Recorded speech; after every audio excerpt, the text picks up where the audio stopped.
Tem a palavra o deputado Orlando Silva. Senhor presidente, colegas deputados, colegas deputadas, eu subo essa tribuna, presidente, primeiro para lamentar o discurso que foi proferido há pouco pelo líder da minoria, pelo líder da oposição.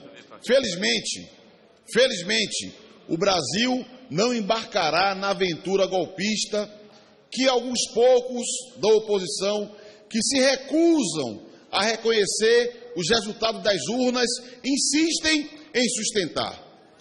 Quando eu vejo líderes partidários, gente que tem história, que tem trajetória, se apequenar e se juntar a um bando de provocadores que tentam, de modo autoritário, interromper o mandato alcançado legitimamente pelas urnas, isso sim nós temos que lamentar.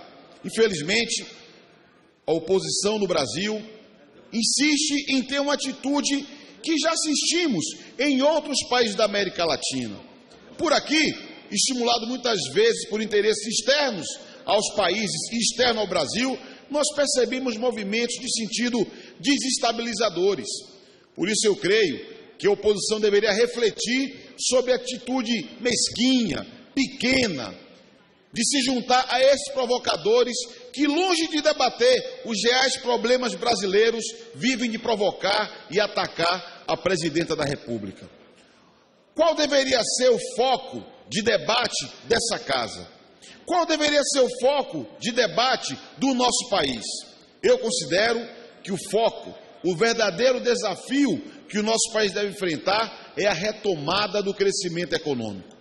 Acertou o Senado Federal quando provocou a elaboração da chamada Agenda Brasil. Não tenho acordo com todos os pontos que ali estão inscritos, mas é correta a posição do Senado e a Câmara deveria ser mais ativa na elaboração de uma agenda para o país. A Câmara dos Deputados, o Senado, o Congresso Brasileiro é um poder autônomo, tem atribuições de dever, inclusive de pautar sim o debate nacional, debater com o Poder Executivo alternativas para a retomada do crescimento econômico do nosso país, que esse sim é o desafio central. É inegável o peso da crise internacional na realidade brasileira de hoje. Só não vê quem não quer, ou quem quer fazer um discurso político para atacar o governo. O próprio Fundo Monetário Internacional, por esses dias, acabou de rever o crescimento da economia internacional. Todos observamos na reunião do G20 as manifestações da China, quando apontam que crescer 6, 7% passará a ser o crescimento normal da China no próximo período. A China cresceu 2 dígitos por décadas. Esse fato é revelador de uma nova realidade da economia mundial e uma realidade que vai perdurar por um período mais largo. Basta observar o papel que a Rússia, entre os BRICS, tem um papel central, a Rússia tem na economia internacional de hoje. Portanto, a desaceleração do crescimento econômico na Europa, que persiste, no Japão, que persiste, o tímido crescimento dos Estados Unidos tem um peso importante no comércio internacional e a forte desaceleração da China tem um peso enorme na crise econômica mundial e repercute no Brasil. E diante dessa realidade, qual deve ser a nossa atitude? Do Brasil, do governo e mesmo desse parlamento? Buscar alternativas.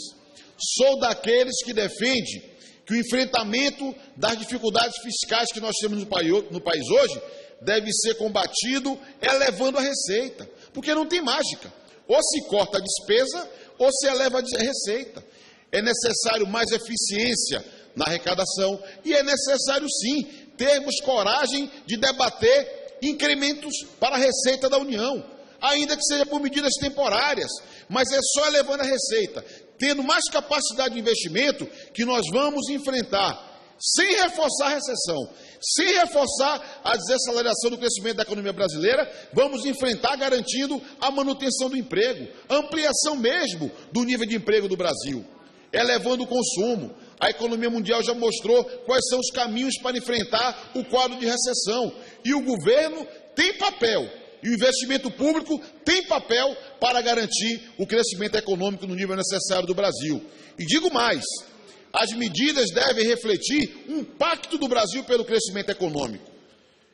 É muito criticada a carga tributária do Brasil, mas nós vivemos nos últimos 4 anos a desoneração de uma série de cadeias produtivas que produziu renúncia fiscal da casa de centenas de bilhões de reais no último período.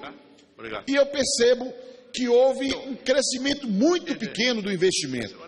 O setor privado, os empresários também têm responsabilidade em diálogo com o governo para a retomada do crescimento econômico. E não pode ser meramente embolsado aquilo que o governo transforma em renúncia para estimular o crescimento da nossa economia.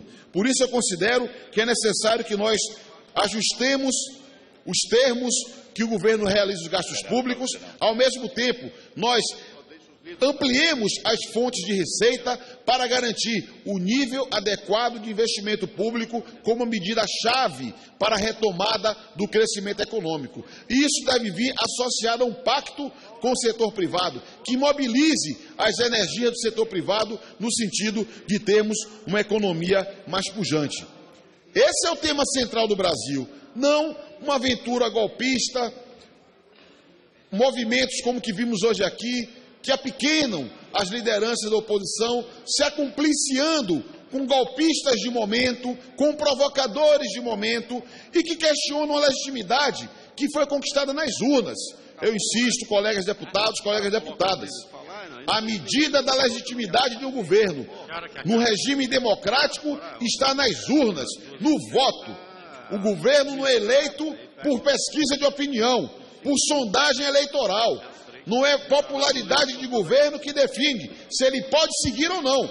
É a legitimidade conquistada pelas urnas, os votos dados pelo povo brasileiro. E creio que quem seguir no aventura golpista pode conduzir o Brasil para uma divisão como há muito não vimos.